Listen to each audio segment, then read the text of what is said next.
Entonces, bueno, vamos a empezar. Hoy tienen una presentación dos compañeros, pero antes de que ellos inicien, entonces voy a hablar algo. Vamos a entrar en una zona distinta, digámoslo así, del curso, distinta pero conectada a todo lo que hemos visto. Este asunto yo lo anticipé en la primera clase.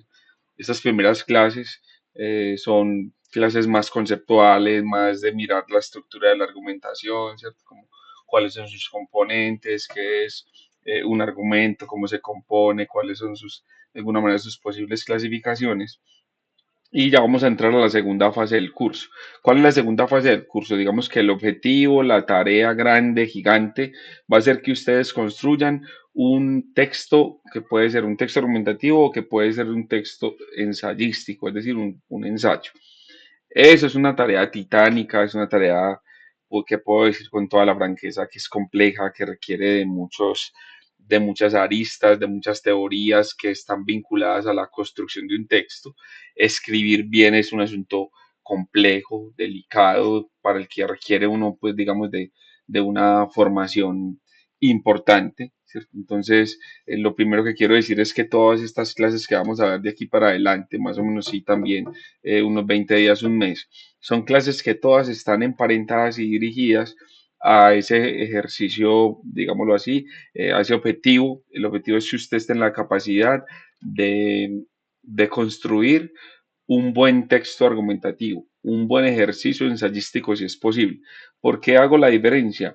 Escribir un texto argumentativo es distinto de un ensayo, digámoslo así. El texto argumentativo es un poco más básico, aunque no podría decir elemental, digamos, en relación al ensayo es más básico, aunque es un texto de una relativa pues dificultad.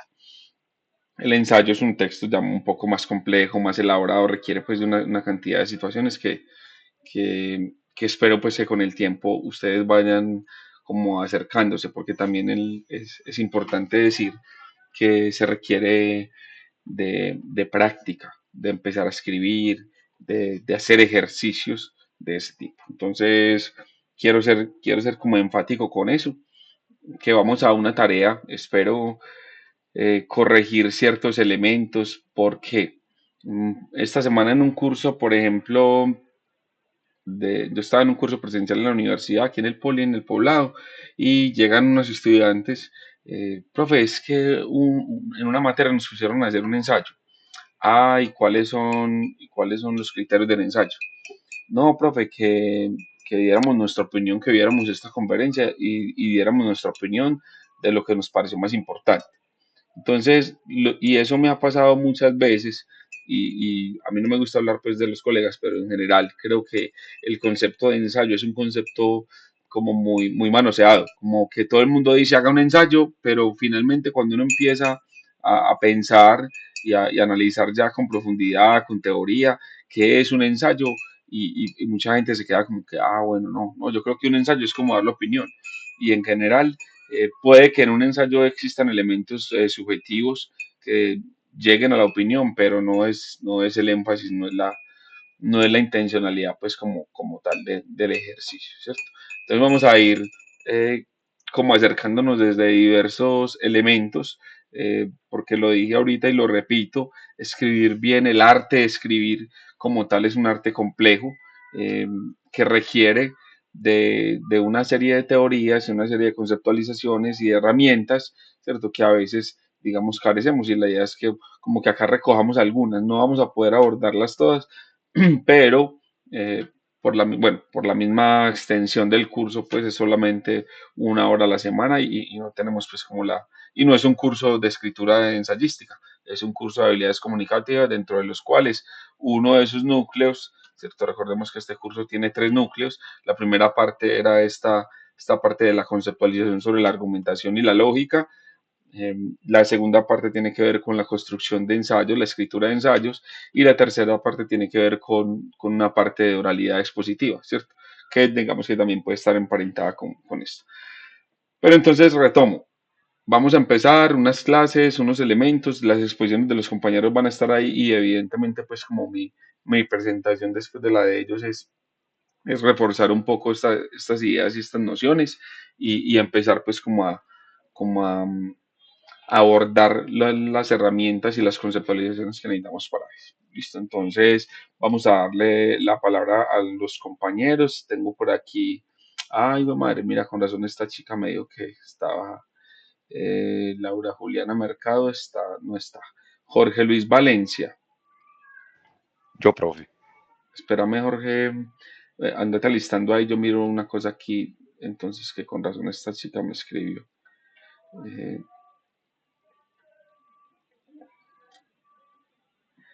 Eh, Jorge, vos tenés la 5A, la 5A. Ah, yo miro las 5A, espera un Yo segundo. tengo la 4. 54 a la 62.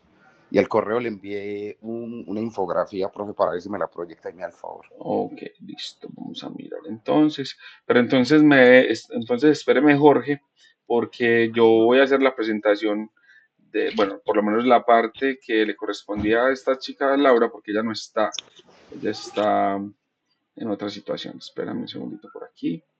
Yo hago la presentación porque para que tú puedas hacer tu exposición, tu presentación, debemos primero ver los razonamientos inductivos. Tú vas a trabajar sobre perdón, yo trabajo los deductivos y tú trabajas los inductivos, ¿cierto? Sí, señor, así es. Bueno, está bien. Entonces, espérame un segundito. Mm, ok, yo voy a presentar, pero no voy a tratar con profundidad, pues el tema solo lo voy a tratar como diferencia con lo tuyo. Listo. Hoy vamos a ver, grupo, esta parte de razonamientos inductivos y deductivos, ¿cierto? Eh, Me dicen si ya están viendo mi pantalla, por favor. ¿Están viendo mi pantalla? Sí, profe. Bueno, listo. Entonces, para pasar a este asunto de los razonamientos inductivos y deductivos, es importante hacer el recorrido. Lo primero que sabemos es que un razonamiento es esa relación, ese silogismo que hay entre las premisas y una conclusión, ¿cierto? Donde, bueno, obviamente puede haber dos o más premisas y hay una conclusión. Tanto las premisas como la conclusión son frases declarativas que afirman o niegan algo. Listo, eso es importante tenerlo claro. Entonces, ¿cómo yo sé que un razonamiento es deductivo? ¿Cómo se reconoce? ¿Cómo se establece en términos formales, en términos de la lógica formal, que un razonamiento es deductivo? El razonamiento es deductivo cuando es imposible, ¿cierto? Es imposible que las premisas sean verdaderas y a la vez la conclusión sea falsa. Un razonamiento es deductivo cuando las premisas son verdaderas y a la vez la conclusión es falsa. ¿Eso qué traduce? Que la conclusión, que no es posible desprender otra conclusión de las premisas que están planteadas con anterioridad. Listo, entonces, por eso voy a hablar un poco acerca del tema también de Jorge. Entonces, si ven este cuadrito acá, dice, en la parte del razonamiento deductivo dice, en un razonamiento deductivo se establece que de la verdad de las premisas se sigue necesariamente, y si vemos la palabra que está subrayada en el recuadro del frente o de al lado, ¿cierto? Es la diferencia fundamental entre un razonamiento deductivo y uno inductivo. En el deductivo hay, digámoslo así, una obligatoriedad, hay una necesidad, hay una imposibilidad de que sea de otra manera, para que de la relación entre las premisas y la conclusión. Es decir, yo no puedo concluir otra cosa si las premisas son verdaderas, no puedo concluir otra cosa que esa conclusión. Eso hace que ese razonamiento sea deductivo. Entonces, ¿qué pasa cuando ocurre lo contrario? Creo que hemos visto algunos ejemplos. Cuando o las premisas son falsas o la conclusión es falsa, entonces, cuando yo tengo esa relación, entonces el, el razonamiento pasa a evaluarse. Sigue siendo deductivo, pero el razonamiento pasa a evaluarse en términos de si es válido o si es inválido. Un razonamiento es inválido cuando yo no puedo desprender de las premisas una determinada conclusión. Pongo un ejemplo y lo voy a decir de manera oral. Ejemplo, yo digo, eh, por ejemplo, las manzanas verdes se caen de los árboles a los 20 días. Premisa 1. Premisa 2. Las manzanas rojas se caen de los árboles a los 40 días. Conclusión. Las manzanas son deliciosas. ¿Qué pasa en ese contexto? Que yo estoy dando dos premisas y a pesar de que esas dos premisas pueden ser verdaderas, la conclusión que estoy exponiendo, que las manzanas son deliciosas, no tiene nada que ver con que las manzanas caen del árbol a los 45 días y que las verdes caen a los 20 días. Es decir, las dos premisas son verdaderas, pero la conclusión no puede ser derivable necesariamente de las dos premisas. Eso hace que sea un razonamiento deductivo, pero que sea un razonamiento deductivo inválido. Cuando yo saco la conclusión de las premisas, es decir, y no puedo sacar otra, que esa sería la relación en la lógica formal, el silogismo, unas premisas que llevan a una conclusión, entonces el razonamiento se toma como deductivo válido, es decir, tiene una estructura correcta. Entonces, eh, aquí hemos mencionado varios ejemplos, pero lo voy a oralizar, por ejemplo. Eh, Anderson es profesor del Politécnico Jaime Sacadavid. Premisa uno. Premisa 2. En el Polisas Academy a todas las carreras les dan habilidades comunicativas. Perdón, en la primera me faltó decir. Anderson es profesor de habilidades comunicativas en el Politécnico Jaime Academy. Segunda premisa. Anderson es profesor en el Politécnico Jaime Academy. Conclusión. Anderson dicta habilidades comunicativas en el Politécnico de Misas Academy. Yo de estas dos premisas no puedo concluir otra cosa, ¿cierto? No puedo inventarme algo más. Entonces las premisas son verdaderas, la conclusión es verdadera, por lo tanto se hace un razonamiento deductivo, pero que esta vez es válido. ¿Qué hay que tener presente aquí? Que una cosa es la verdad, la validez, perdón, del argumento. Una cosa es que el argumento sea válido o inválido, y eso es un asunto estructural de lógica formal de la construcción de la estructura del argumento, y otra cosa tiene que ver con la veracidad, es decir, la veracidad o la falsedad de las premisas sobre la conclusión. Yo puedo tener un razonamiento deductivo válido cuando todas las premisas y la conclusión son falsas. Ejemplo, yo digo, todos los unicornios tienen un cuerno en la frente. Yo digo, premisa 1. Premisa 2. Anderson tiene un unicornio en la casa. Premisa 2. Ahora, la conclusión. El unicornio de Anderson tiene un cuerno en la frente. Esa es una estructura de un razonamiento deductivo válido, a pesar de que tanto las premisas como la conclusión son falsas. ¿Por qué son falsas? Porque los unicornios no existen. Por lo tanto, eso no es verdad. Pero en términos estructurales, en términos formales, el razonamiento está bien elaborado. Porque la conclusión se desprende necesariamente, obligatoriamente, de las dos premisas. Espero pues haber sido un poco claro con esto. Bueno. Vamos aquí. Bueno, eso es de lo que estaba hablando. Entonces, la validez, cuando un razonamiento es válido. Y aquí quiero recordar, una cosa es ser válido, otra cosa es ser verdadero. Sí, son dos cosas distintas. La validez tiene que ver con las relaciones estructurales y la verdad tiene que ver con justamente ese acercamiento que tiene eso que se dice, ese contenido a la verdad o a la falsedad en términos del plano de la realidad, pues como tal, ¿cierto? Entonces, aquí dice, validez de un razonamiento es una característica formal, es decir, hay que entender que esto es un asunto que primero evalúo en términos de la forma, de la estructura, de cómo está relacionada las premisas, es decir, si hay un silogismo claro entre las premisas y la conclusión, si yo puedo desprender las premisas de la conclusión de las premisas. Entonces, primero es un asunto formal antes que evaluar si es verdad o mentira, que habla de la relación entre proposiciones, aquí lo pongo entre premisas y conclusión, y no del valor de verdad de estas, lo que acabo de decir. Una cosa es la validez, la estructura, la lógica que tiene el argumento, y otra cosa es su valor de verdad o su valor de falsedad. Listo. Entonces, Un razonamiento es válido si y solo si las premisas son verdaderas, la conclusión necesariamente lo es. Eso es lo que determina que un argumento o razonamiento sea válido. Entonces, esta pregunta, ¿tiene siempre un argumento válido premisas verdaderas? Lo acabé de demostrar. Bueno, por lo menos acabé de dar un ejemplo. No, puede haber un razonamiento, un argumento válido, pero que sus premisas y además hasta su conclusión sean falsas, ¿cierto? Entonces, los conceptos de validez y de verdad son independientes. ¿Dónde evalúo la validez? En el conjunto del argumento, es decir, en la relación premisas-conclusión. ¿Dónde evalúo el valor de verdad o falsedad de algo? En las proposiciones, es decir, en las premisas o en la conclusión, es decir, en los componentes del razonamiento. Yo eso sí puedo decir, esto es verdadero o esto es falso. Listo, entonces, como vemos en el recuadro del frente, los razonamientos no se evalúan por verdaderos o falsos. Los razonamientos se evalúan por válidos o por inválidos.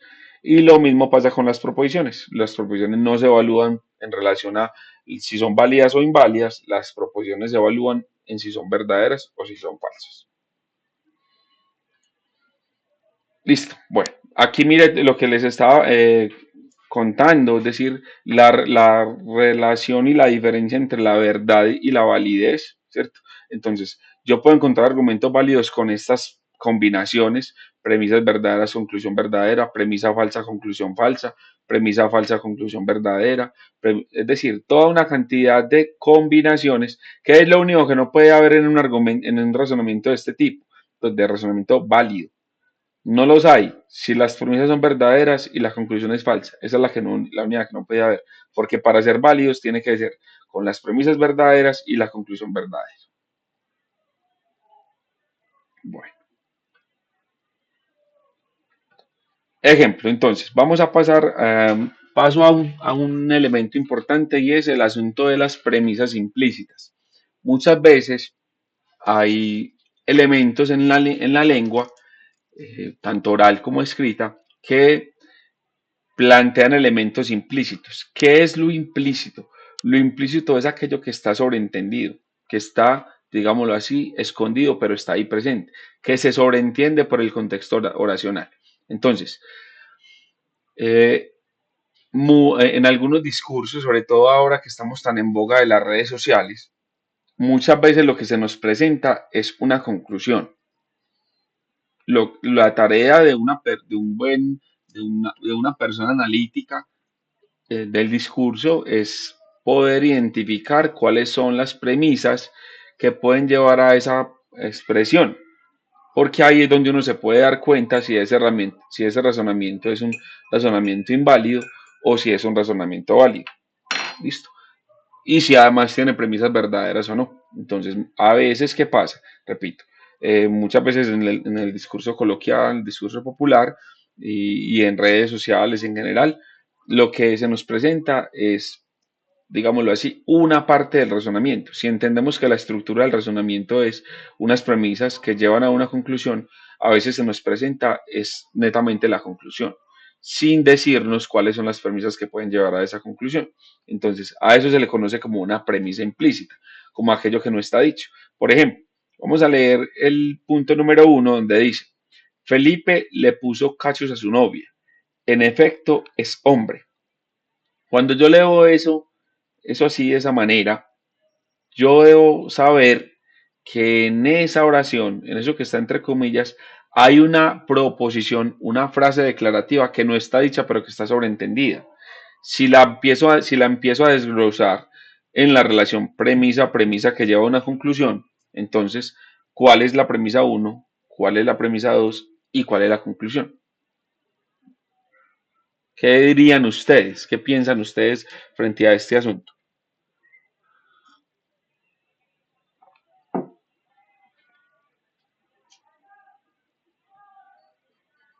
¿Que se quedaron dormidos?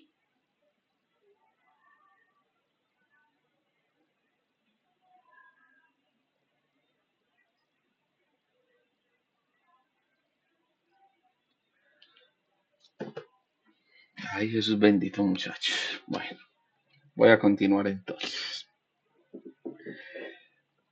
Bueno, lo que hay aquí implícito entonces es que La premisa uno sería, Felipe le puso los cachos a su novia, ¿cierto? Premisa 2 es Felipe es hombre. Conclusión, los hombres le ponen los cachos a la novia.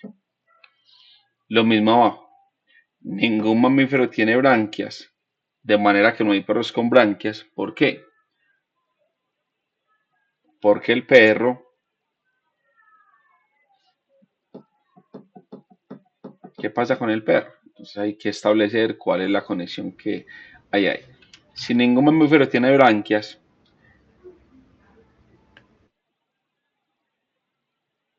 ¿qué pasa entonces con la segunda expresión? De manera que no hay perros con branquias,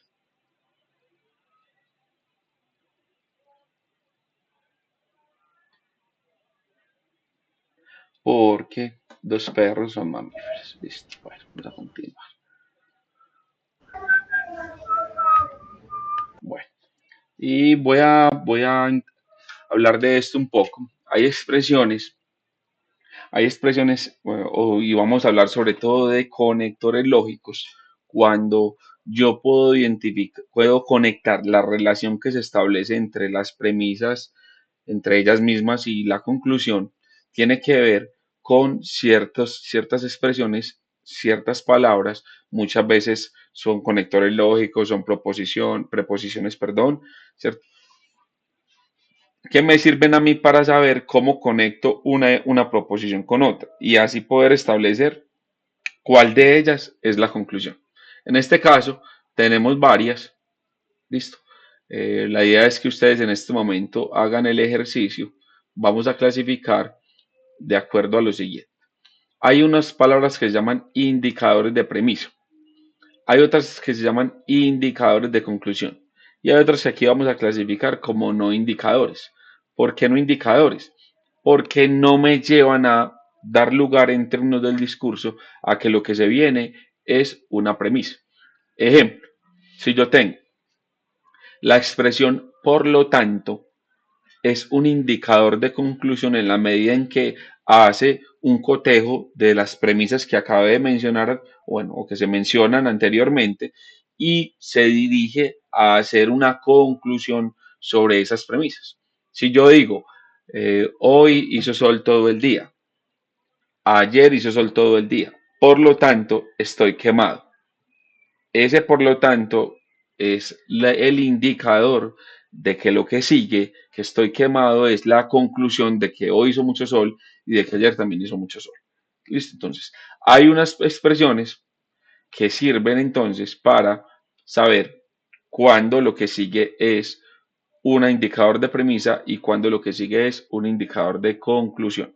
Y obviamente hay algunas palabras que no sirven para indicar que viene premisa o para indicar que viene una conclusión. Listo. Entonces, lo muestro acá en el ejercicio. Indicadores de premisa.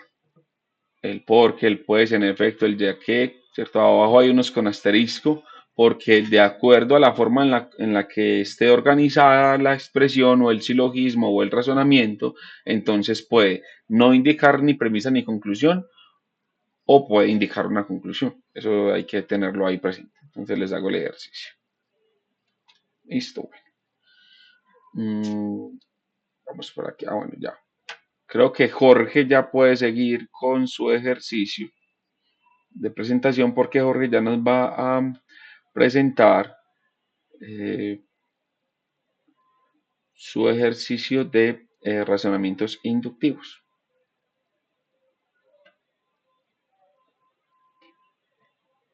Profe, ¿y me puede proyectar la Ah, sí, infografía, espérame, Jorge, porfa? qué pena, como ya te la proyecto.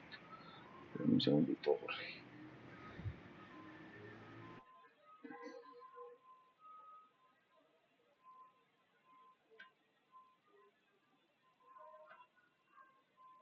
Espérame un momentico, Jorge.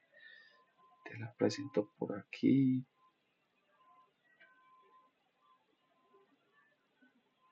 Dame un segundito, Jorge, ya la estoy bajando, listo, ya te la voy a presentar. Aquí. Ok, ahí está, ¿cierto? Espérame un segundito. Listo, profe. Espérame, esta vaina que.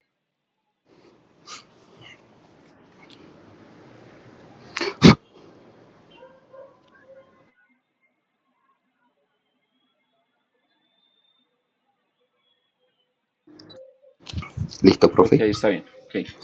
Listo, profe. Bueno, a mí me correspondió la página 54 de la 62. Se hablaba sobre qué hace que un argumento sea fuerte, ¿cierto? Un argumento se hace fuerte, pues, o sea, cuando alguien tiene la razón, ¿cierto? Cuando alguien tiene la razón. Concretamente, tu argumento es fuerte cuando tenés la razón y como lo expresé ahí abajito, que creo que no quedó, que era cuando los datos estaban bien analizados, interpretados, ¿sí? Entonces lo distribuye en 4 tópicos. El primero es el razonamiento y lo subdivide en el razonamiento deductivo e inductivo, ¿cierto? El razonamiento deductivo, concretamente, no lo voy a leer, pero entonces lo voy a explicar, ¿cierto? Entonces, ¿cuál es el razonamiento deductivo? Si las ideas iniciales, si las ideas que yo planteo, si la premisa es verdadera, la conclusión obviamente no puede ser falsa, ¿cierto? Es eso. Dice, si las piezas se encajan, la conclusión es 100% segura. O sea, prácticamente se convierte en una regla, ¿sí? Si todo lo que te digo es verdadero, no puede ser lo contrario, ¿sí? El razonamiento inductivo es lo probable, es la probabilidad, es la estadística. Entonces, o sea, no se puede basar en que si pasa muchas veces, entonces seguramente va a seguir pasando, ¿sí? Es una conclusión probable, estadística, pero no es totalmente segura. No quiere decir que porque sea concurrente, sea sucesiva, sea progresiva, siempre vaya a pasar, ¿sí? La generalización inductiva también lo divide en 2 tópicos, lo subdivide en 2 tópicos como en la cantidad y la calidad, ¿sí? La cantidad se traduce como a mayor cantidad, mayor probabilidad, ¿cierto? Mayor cantidad, mayor probabilidad. Entonces, aquí lo referencié como cuántas personas o casos se analizaron, ¿cierto? Entonces, si se analizan pocos casos, la conclusión lo más probable es que no sea confiable, ¿cierto? Hay que analizar varias situaciones, varios casos para que sí sea confiable, ¿cierto? Entonces, es la cantidad. Un ejemplo es, por ejemplo, no puede decir que todos los colombianos son dulceros porque uno entrevista solamente a 10 personas, ¿cierto? Entonces, si uno entrevista a 10 personas y las 10 son dulceras, no quiere decir que todo el conglomerado, todo el país o todos los colombianos, ¿cierto? Sean dulceros, no. Es a mayor cantidad, mientras más, mayor probabilidad, ¿cierto? Entonces, concretamente se necesitan como más datos o más personas para que la premisa pues sea confiable, sea creíble. Y en cuanto a la calidad, eh, dice, una buena muestra debe tener de todo un poco, ¿cierto? Eh, Vamos a hacer la misma entrevista, entonces es entrevistar a varias personas que representen un grupo, a varias personas diferentes, no solamente personas de un mismo tipo, sino de varias situaciones, varias personas, de varias comunidades, de varias premisas para poder, ¿cierto? Calidad, o sea, tocar como varias fuentes para que sea, sí, para que la calidad de pronto de la información o de la premisa represente, sí, sea pues más representativa. Las otras dos premisas son los argumentos estadísticos o por porcentaje. Lo divide en tres tópicos, es la regla del 50, el nivel de confianza y el margen de error. La regla del 50% es, o sea, para que un argumento sea fuerte se necesita más del 50%. Se necesita más del 50, o sea, del 51 en adelante para que se pueda obtener de pronto ese resultado, ¿cierto? Si es menos del 50, entonces el argumento pues es débil, ¿cierto? El 50% es como la premisa, el punto de partida, a mayor porcentaje es más fuerte el argumento, a menor porcentaje pues es más débil, la regla del 50. El nivel de confianza dice que si el porcentaje es muy cerca al 50, la conclusión es menos confiable o menos probable, ¿cierto? Lo que les explicaba de 1 a 49. El 50 es el punto de partida. Y el margen de error es que cuando se está midiendo ese argumento puede haber un índice de error. En esa medición puede haber un posible error.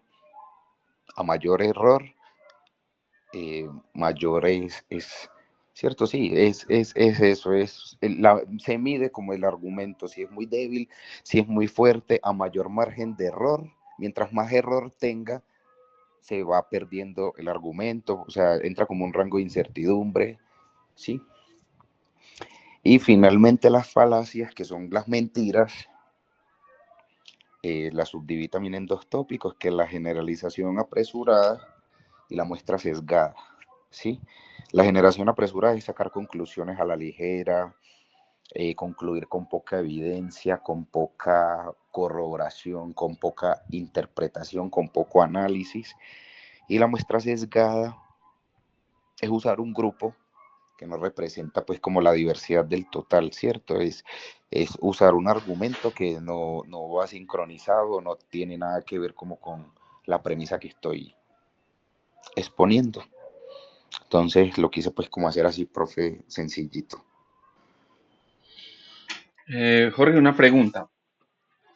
Bueno, primero una corrección para que vamos siendo como más precisos, porque yo sé que es un error muy general, no solamente tuyo, sino un error muy general, porque las falacias no es que sean mentiras, porque si lo vemos ahorita, incluso un razonamiento puede tener cosas que no son verdaderas, es decir, las premisas pueden ser falsas y la conclusión puede ser falsa. Entonces ahí el razonamiento sería una mentira.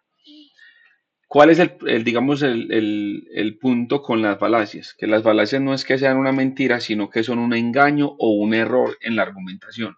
¿Un error dónde? Un error en una parte de la estructura del argumento, porque las falacias tienen la misma estructura, el mismo silogismo de un razonamiento. Tienen unas premisas que llevan a una conclusión.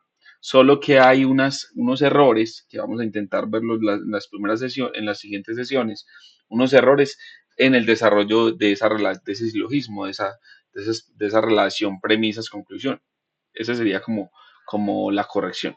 Entonces, yo quiero ser como enfático en lo que presenta Jorge en un asunto que lo pone aquí, pero yo quiero poner un ejemplo para el grupo para que esto sea un poco más transparente.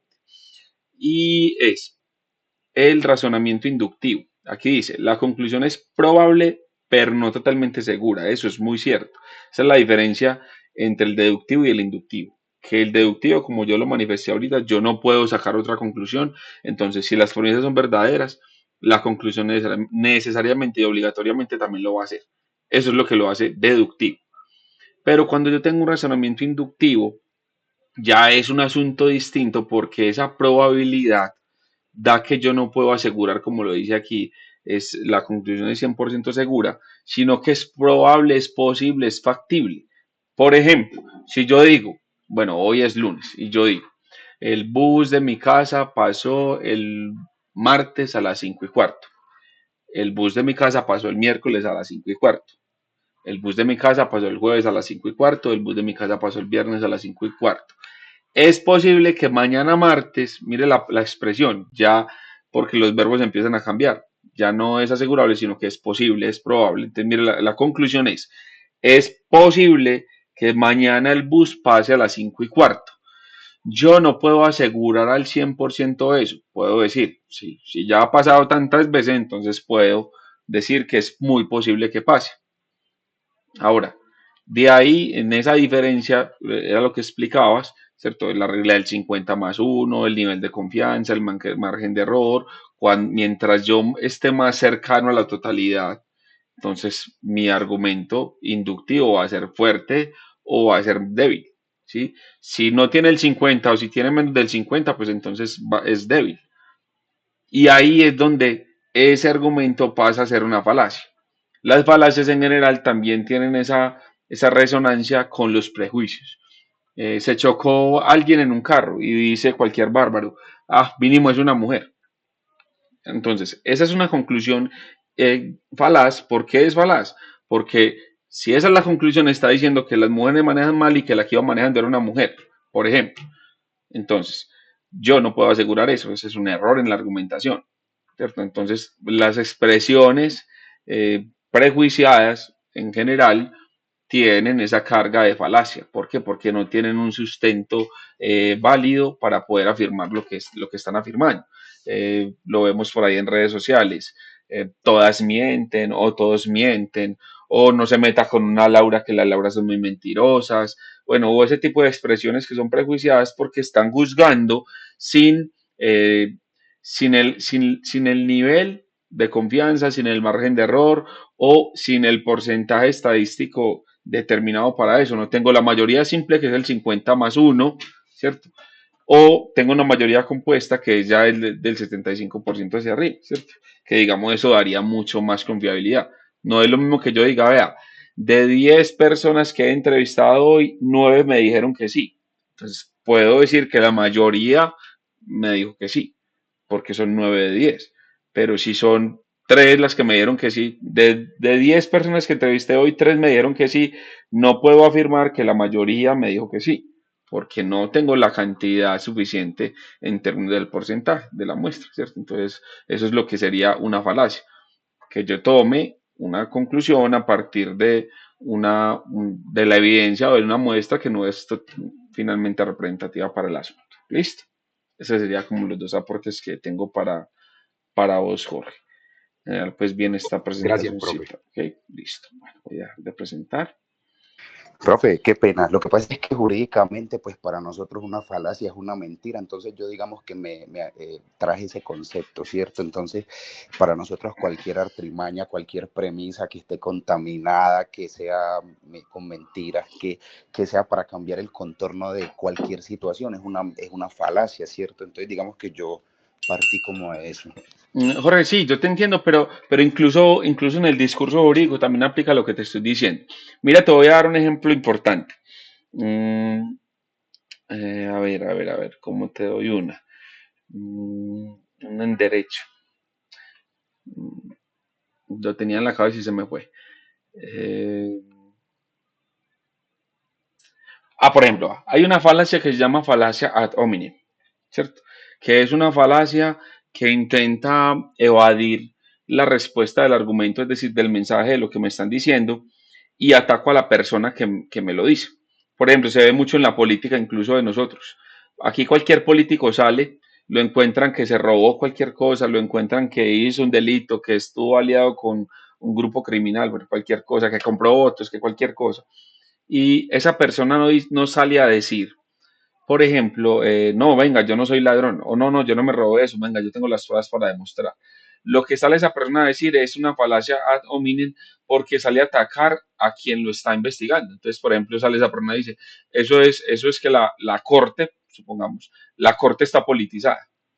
¿Qué significa esa expresión? Ojo, él no está diciendo mentiras, es una estrategia de evasión de la discusión, porque él no está discutiendo que él no es que es un ladrón como lo están afirmando, o que es un delincuente, o que tuvo o tales situaciones, no. Él está atacando a quien lo atacó, digámoslo. Es como si usted me dice, Jorge, profe, ¿sabe qué, Anderson? Usted es el peor profesor que hay en el poli. Y yo le respondo, pero usted es mueco. Yo no estoy discutiendo el argumento tuyo que es que yo soy el peor profesor del poli, sino que me estoy yendo, digámoslo así como decimos popularmente, me voy por la tangente, me voy por el ladito y ataco a Jorge. ¿Me hago entender con eso? Entonces, por eso no se puede tomar siempre como una mentira, porque no es que ahí esté faltando la verdad, es una forma de evasión o una forma de intentar evitar la discusión sobre el mensaje o sobre el argumento como tal, sobre la afirmación pues, que hacen sobre la persona. Entonces, por eso incluso jurídicamente también se habla de estos asuntos de falacias y bueno, cuando las próximas clases ahondemos un poco más en eso, podemos como profundizarlo porque realmente es un tema que entra en esta discusión de la construcción de los ensayos porque vamos a visualizar un poco cómo, qué es y cómo es que son estos elementos de las falacias. Listo. Bueno, grupo, un jaloncito de orejas, están muy distraídos, uno pregunta algo y ustedes es como que están allá por allá en otra cosa, por favor, concéntrense, ustedes tienen una responsabilidad, ustedes van a estar al frente de nuestra población juvenil, ustedes son maestros en formación y cuando uno es maestro en formación debe ser muy responsable éticamente con ello, porque cuando usted se enfrente a un grupo, usted va a tener que, para evitar lo que pasa, lo que les conté ahorita, ¿cierto? Hay profes que ponen un ensayo, pero no saben siquiera cómo se compone un ensayo, qué es un argumento, qué es una falacia, y siento que hay una distracción ahí bastante fuerte. Listo, vamos a hacer el ejercicio de la clase de hoy, aplicando pues los conceptos que hemos visto hasta ahora. Se los voy a mandar al correo, lo pueden hacer en parejas. Listo, para que por favor empiecen en este momento. Eh, Regálenme un segundito, por aquí se los comparto y me avisan si les llegó o no. Espérenme, por favor.